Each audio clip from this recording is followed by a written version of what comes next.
All right, folks. So it looks like today we are talking about Taoism. All right.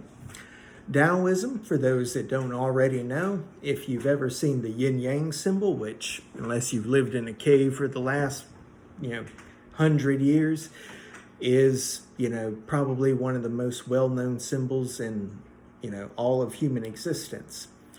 But it's not just a symbol that simply means good and evil.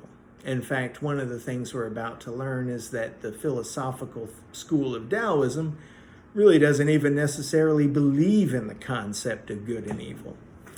That they are a false dichotomy. What the fuck? That they are just a kind of a childlike way of trying to understand the world, when in reality, Taoism is going to teach us that, in fact, all of reality is nothing more than 50 shades of gray. What is considered to maybe be evil in one society is considered to be an act of patriotism and just cause in another. So what is that? Is that black? Is it white? No, it's a shade of gray. And so, but we have to learn why that is, how that functions, how it operates. Like I said, philosophy being an engineer of an idea. So, how like in Christianity, the core of their religion and philosophy is the concept of a God, right? God makes blah, blah, blah happen. Well, in Taoism, they view what a Christian would view as a God. Taoism believes in something called the Tao, T-A-O, all right? It's pronounced like it's D-A-O-W, Tao, but, it's spelled Chinese, so it's T-A-O. And Tao is the way, right? It's the path of nature. In other words, have you ever heard whatever will be, what's going to happen is going to happen? That's basically what Taoism, the Tao is in Taoism, all right, is the reason why everything changes, the reason why we live in a society and a world of progress rather than reversion. Reversion is like if all of a sudden we started living in a society where women weren't allowed to work, they had to only cook and be a housewife, that would be to revert. But we don't live in a society like that, right? We live in a society that continuously evolves and changes. Now, one could argue very easily that that's just us in our ideas maturing and evolving. But to a Taoist, they would say this is just because humans are a part of nature. Our intelligence is allowing us to influence the Tao in a way that fosters human progression, right? It's pretty cool. And so that's why everything evolves and changes, because the Tao is the path of nature. And nature is all about the process of what's kind of called eternal recurrence, life, death, rebirth. Life, death, rebirth, it's a cyclical cycle. And so in order to understand how the Tao works, though, we kind of have to get into the lore, into the deep philosophy of Taoism. So let's begin.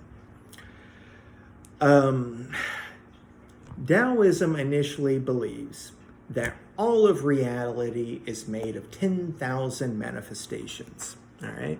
10,000 things. 10,000, back then 10,000 was a great big number, but, we know there's more than that. But clearly, to them, that was like saying the reality is made of 1 trillion things, of 1 trillion manifestations. That makes more sense to today's time, but not back then. But what does that mean? What the hell does 10,000 manifestations means? All right, so here's how it starts. The Tao, right? Remember, the way, nature itself, right? And that's one thing. Think of the Tao like how a Christian would view the Holy Spirit permeates all of humans and nature. That's kind of like how the Tao does, but it's not conscious. It doesn't make decisions. It always just has the same programming. The way of nature is life, death, and rebirth. So too is the human societies. This is how we evolve and change. The life of one idea will eventually die out, and the death of that idea will give the rebirth to a new idea, which in turn will have a life that will one day die, that will get reborn again, right? Like back in the day, say, old school racism, right? World War, and not World War II, the Civil War, right? Back then, blacks were not considered, in the South at least, you're a normal citizen, right? Well, that was one idea, and it lived until the Tao took over, progress and change. And then what went from old school racism, that thick line between black and white, then evolved into something like the Jim Crow laws, when people tried to pull that BS of separate but equal. Maybe that was a step, but still an ignorant step, but a step nonetheless. And so the death of old school Civil War racism gave birth to the rebirth of that idea into a new package called Jim Crow laws, which eventually died out with the Civil Rights March, with Martin Luther King and all that. And then that gave a rebirth to a new idea of, hey, now everyone actually is legal. Everyone's at the same level. But, so that's what I mean. Taoism, the Tao, functions just as much in our ideas as it does within nature itself. So this is why the Tao, right, this underlying hand, this force that permeates all of existence, gives birth to the One, right? The One is the origin of all things. Now, if we put that in scientific terms, nothing best represents that than the hydrogen atom. Remember your periodic tables of elements? Hydrogen, helium, lithium, beryllium, boron, carbon, nitrogen, oxygen, right? Every one of those damn elements has a number, and number 1 is hydrogen. You can't have stars. You can't have matter. You can't even have the damn cosmos without one hydrogen. So back then, they just thought it as the one, right? Just this one underlying force. They didn't have microscopes or science to know what hydrogen was. But back then they said one, the Tao gave birth to the one. Okay, all right. Then the one, according to this book, gives birth to the two, right? Makes sense, 1 equals 2. And 2 is represented by the yin-yang symbol, all right? Now, if you know anything about stars, and, the scientific argument is that stars are the incubator of all matter, life, and reality, and they are, because without them, nothing exists, right? But they can exist, even though if you have hydrogen, you got to have something else, and that thing is called helium, right? So, and remember, hydrogen, helium. Helium is number 2. So, turns out, remember, Taoism existed, almost 3,000 years before. It was like 2000 BC when Taoism was coming about. And they were able to predict that none of reality exists without this underlying force called the Tao. We would, in modern day, just call it like energy. There's no such thing in the universe as nothing. Even what you can imagine as nothing, energy still exists throughout it. And that energy gives birth to particles. So too that the Taoists thought that the Tao energy gave birth to the one, hydrogen, that which gave birth to the second, helium. And then once you got a mama and a papa, all of a sudden you got this magical mix, and 50 Shades of Grey starts to make sense. But I digress. So if we know that that's the case, the 2 is represented by the yin-yang symbol. Well, obviously that gives birth to the 3, which are the universe and the earth, and that gives birth to the 10,000 manifestations like humanity, phones, and other artificial, unnatural creations. And these manifestations carry yin and embrace yang. They mix these energies to enact harmony. Now, that's one thing we're about to look at, is what do the forces of yin and yang, what do they actually represent? If they don't represent good and evil, then what the hell do they represent? That's what we need to discuss. But let's quickly go back. So when it says it gives birth to the 3, which are the universe and the earth, which gives birth to the 10,000 manifestations, like I said earlier, without stars, that hydrogen helium mix of, they're doing this tango dance of just passion and fusion, which creates all this heat, which creates life itself.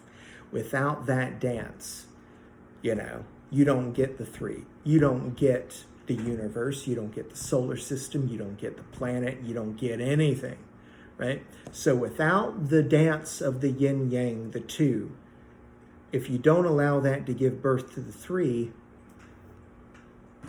what's the point, right? I never forget when I was like a little boy, my brother got married, and apparently the one joke that I had was 1 + 1 = 3, and that's what I wrote on, their car. To me, it made sense in a juvenile way, but now when you think about it, the Tao, it's like, yeah, yin plus yang equals the universe, the 3, right?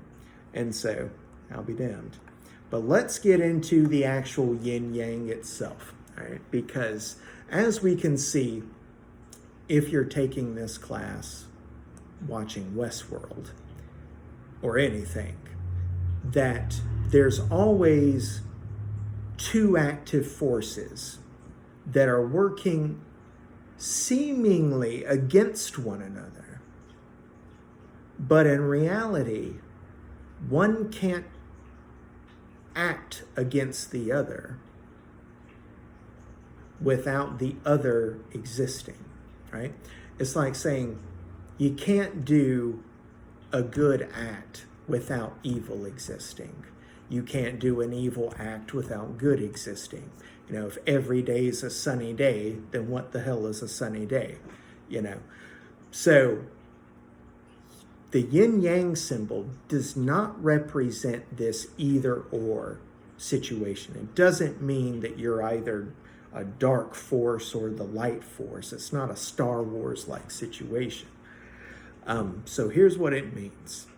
The yang, right? The yang is represented by the white. When you look at a black and white yin-yang symbol, the white is called the yang. And what this is representative of, now, when they created it, it was supposed to represent the masculine, right?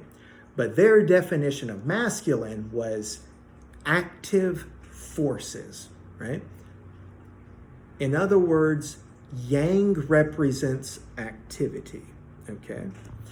So while the yin, the dark, right, represents passive forces, right? So forces who what passively interact with the world, as opposed to the yang, which are the, like I said, is the white, but this is represented by forces that actively interact with the world. So, for example, you could say someone who represents yang, right, would be someone who has a high drive, a high will, or high ambition. They seek to make, they seek to create, they seek to innovate, inspire, and invoke change. Yin, on the other hand, is more comfortable accepting, taking, being satisfied with what's given, or they cleverly, like in a Machiavellian sense, will observe, control, and manipulate through powerful deference, right? They would, kind of like management and employees, they would want something to happen, but they don't do it themselves. They would probably hire more yang-based people to, invoke their will. But either way, right? You always have passive and active forces that exist within society, that exist within nature. We call it the food chain. The lion is more yang than the giraffe, right? The giraffe is more yin. It's more passive, a vegetarian. It doesn't seek to take control or empire, right? A lion only lives by one law of the jungle.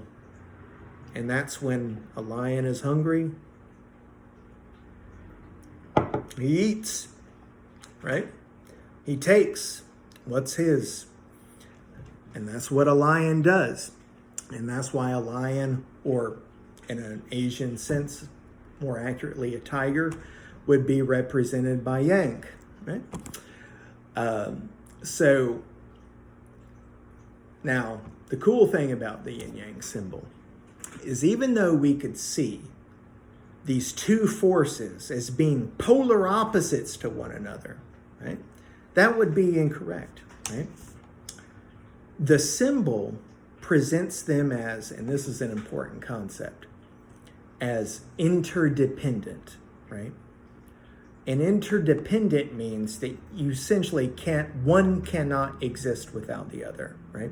Going back to the, you can't be good unless there's evil. You can't be evil unless there's good. What these mean are, good is just as dependent upon evil as evil is dependent upon good. And this is why Taoists say good and evil, these are a child's way to understand things. When in reality, you've done a little bit of evil. You've lied at one time or another. Every human is not one or the other. No one is totally good. No one's totally evil. Well, that means if we're not white, if we're not black, then we have to be a combination of the two, because that'd be good and evil, which means we're gray, right? Black and white. So again, all of us, 50 shades of gray, right? This is also why when you look at the yin-yang symbol, you got one dot in the other, right? Within the black, you have the white dot, and within the white, you have the black dot. That demonstrates that interdependency. But here's the trippy thing.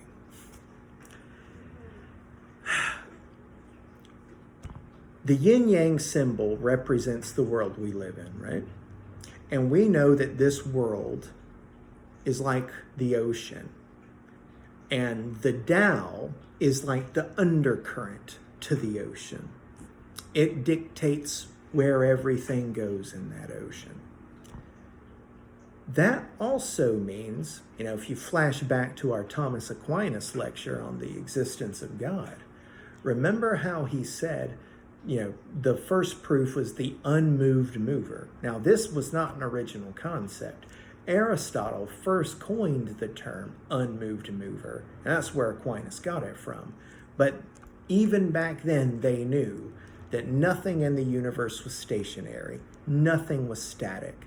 Everything is in movement. Everything is in this eternal flux and change. So this is why when you look at a yin-yang symbol as like a tattoo or just a picture, right? The black and the white and one dot in each other. Believe it or not, that is the most inaccurate way of understanding yin-yang. Why?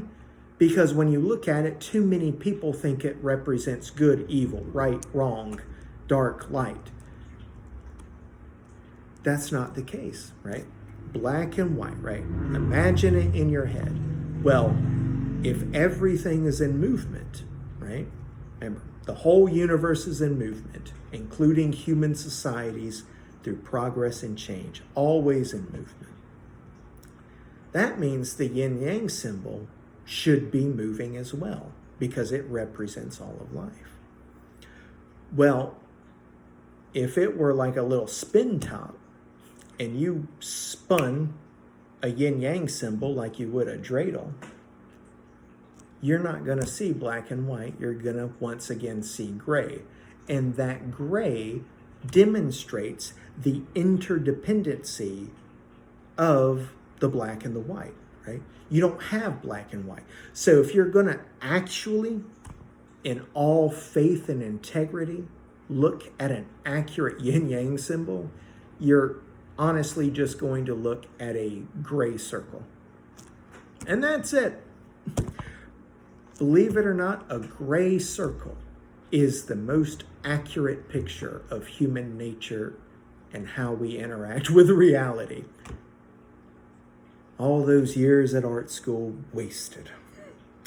So, to the Taoist, right, this explains why changing events in nature occur. And since humanity is a part of nature, the Tao provides direction for human beings, right? I'm going to post a video on the concept of Wu Wei because to understand what action from non-action is, I think it's best to give you a visual rather than me spending 10 minutes trying to explain it. All right. So instead, when it comes to Taoism, let's move to essentially how a Taoist ethically and righteously lives at one with nature, right? Because remember, that's the entire shtick of Taoism, is if you believe that the Tao is all of nature, which is all of reality, and just like in nature, you always have life, death, and rebirth, right? For every forest, you have the forest fire, which you may see as death, but actually gives rebirth to a new forest, right? Well, so too does, like, say, a black hole does this, a black hole in space does the same thing as a forest fire on Earth.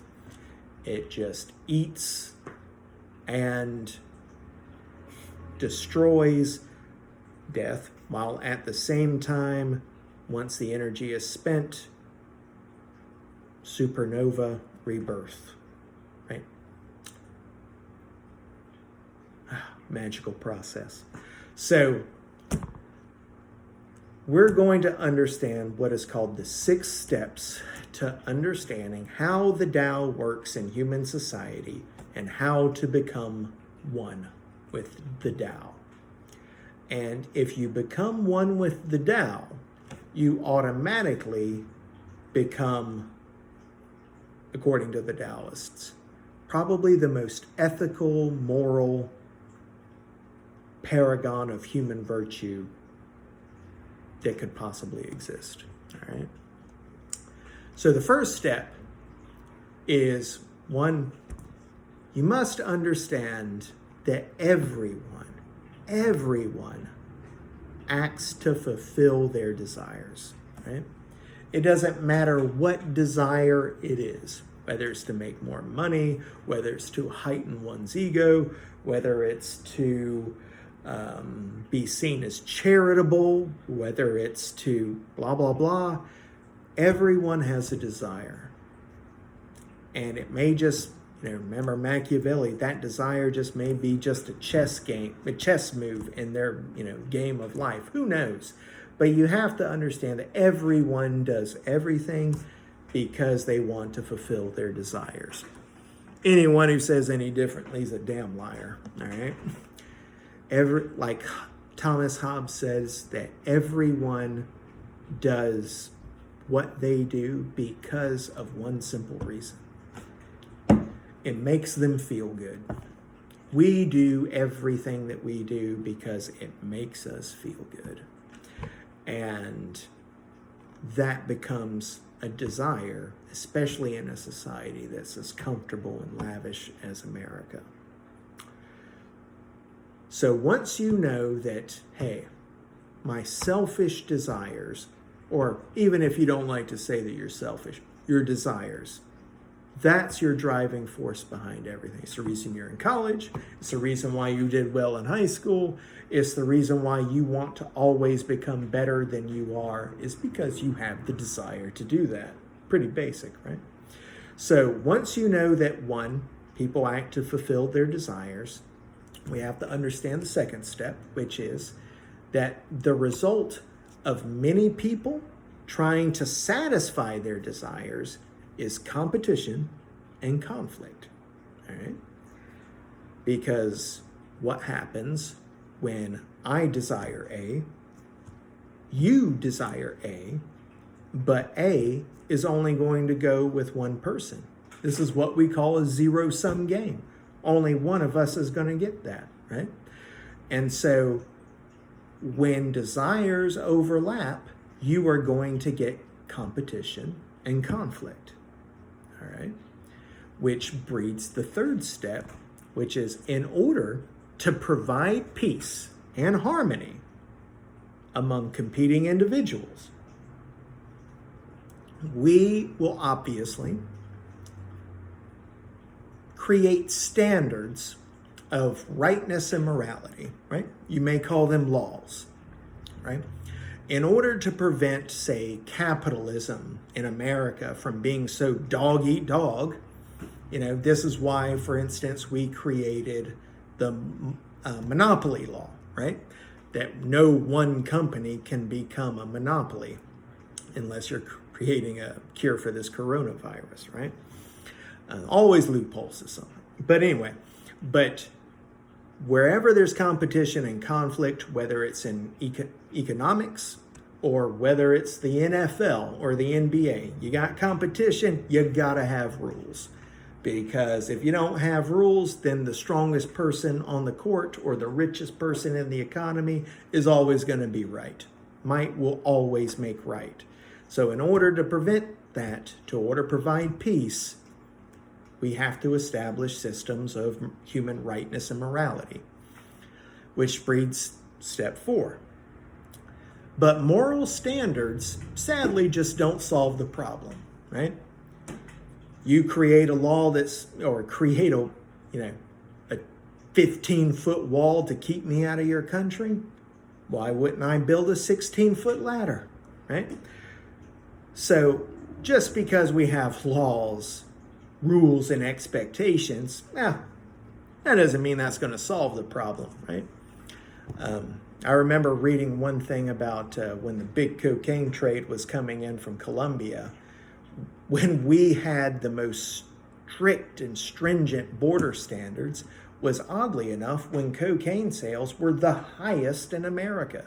So the tighter we pull we put our chokehold on it, oddly enough, the more different avenues you create for people to get around the problem. Because just because you have the rules doesn't mean you're going to negate the conflict. Doesn't mean you're going to get rid of the competition. All you're doing is saying, now we are acknowledging the competition, So rather than try to ignore it, let's just make rules to kind of control it. Well, rules to enforce old standards are always broken, and because remember, always the change of the Tao. And new rules are devised to protect the old ones are also broken, right? Like I said, build a 20-foot wall, I'll build a 21-foot ladder. In this way, the old conflicts remains, desires remain unsatisfied, and new wrongdoings and and darker gray activities will remain. So basically, rule number 4 says that just because we create new rules to control conflict and competition, the rules don't negate the fact that competition and conflict are going to exist. And as long as competition and conflict exist, that means people are not going to always get their desires fulfilled, while some people will have all their desires fulfilled. So just because we created rules to control it doesn't mean that you're somehow, getting rid of it. So then this brings up step 5. Well, then why not remove the moral standards?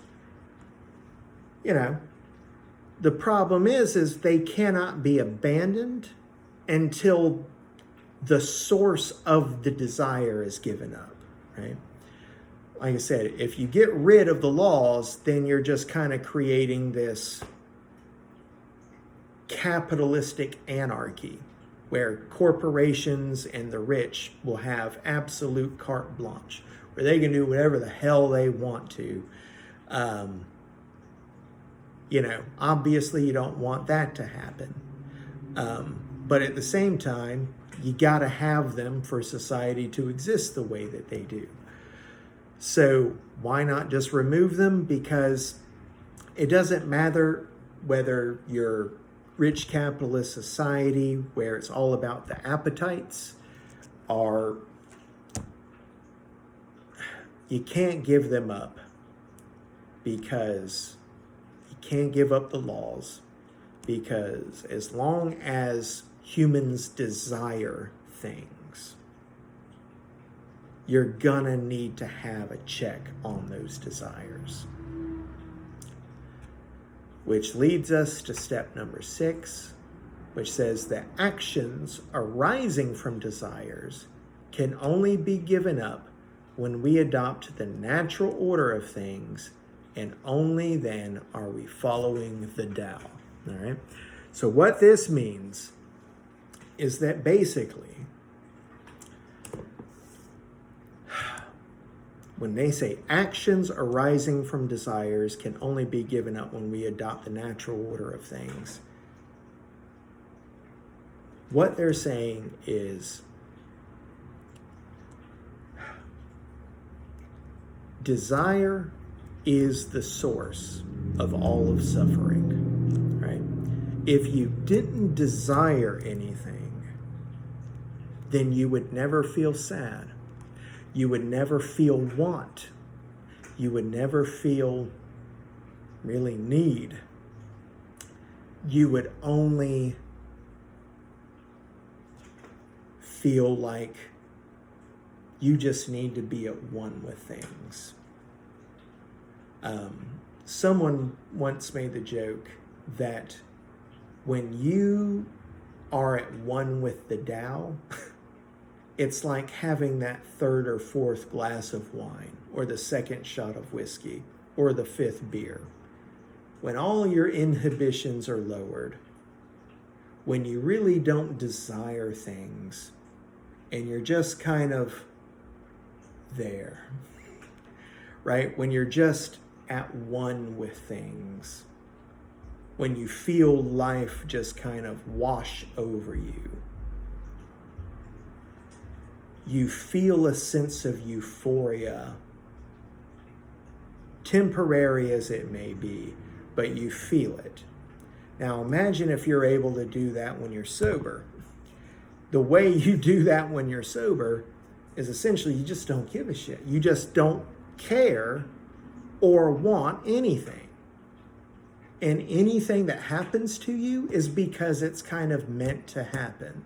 That doesn't mean just be like a hippie and be lazy and just hope that, money will happen to you. No, it means you still contribute. You still, help society by saying, what is my virtue? What is my strength? Whatever that strength is, you say, how can I apply it to the everyday world to make my community better? And if you do that, then whatever goodwill, whatever good fortune falls on you is meant to happen. Likewise, the other edge of that sword is, doesn't matter what you do, if bad things happen, then that's because they're gonna happen, right? That's just what the Tao has decided. Not decided is the wrong term. It's what the Tao has caused, right? Like I said, the Tao is not conscious. It does not think. It just happens. That's why Carl Sagan probably said it best. We are the universe talking about it or thinking about it. We are the universe thinking about itself, which means, rocks, mountains don't think about the universe or life, the role of life in the universe. Only we do that. And if we are a part of nature, then in essence, humans are the brain to the body of the universe. All right? So the point being of these 6 steps is that desire creates suffering. And only when humans reject their desires can they take the first steps in becoming one with the Tao. All right? Now, the cool thing about this is the reason why Taoism says there's no such thing as good and evil is because if everyone in the world was a Taoist, that would mean everyone in the world would have no desires. And if you have no desires and live one with nature or one with the Tao, then there's no possible way to break a law. Because remember, laws only exist because competition and conflict exist. Well, and the source of competition and conflict is desire, because we want more. We need it, just like the lion that needs to eat, right? We need it. But what happens when you get rid of the need? You get rid of the need, you get rid of the act. You get rid of the act, you get rid of the stigma of good and evil, which goes to prove good and evil are just human concepts. The only thing that truly exists is nature and how we react to it. So if you get rid of the desire, you get rid of the competition and conflict, which means you don't need laws, and laws only are there to kind of enforce what is considered righteous and unrighteous, or just and unjust. But those concepts only exist when someone's getting screwed and someone comes out grand. But what if you get rid of someone who suffers and someone who benefits? You get rid of those concepts and you get just someone who is. They're neither losing, they're neither winning, they're just like an eternal tie with nature and life. And so if you reject desire, you can at the same time reject the concepts of good and evil and just accept what is, how nature, the Tao, made you. It made you as you are, so the best thing you can be is who you are to 100%. Otherwise, you're cheating you of yourself. Now, yeah, that's Taoism, right? So that's kind of like the ethical ramifications of how you can live in one with the Tao. as well as, just kind of how the active and passive forces work within all of reality, right? So obviously, when thinking about this, just ask yourself, what in the show, or what from the movie, what characters, what organizations represent yin, which ones represent yang? And does this character acknowledge, say, the 6 steps that are required to live one with the Tao? If you know that, you're aces. So make it happen.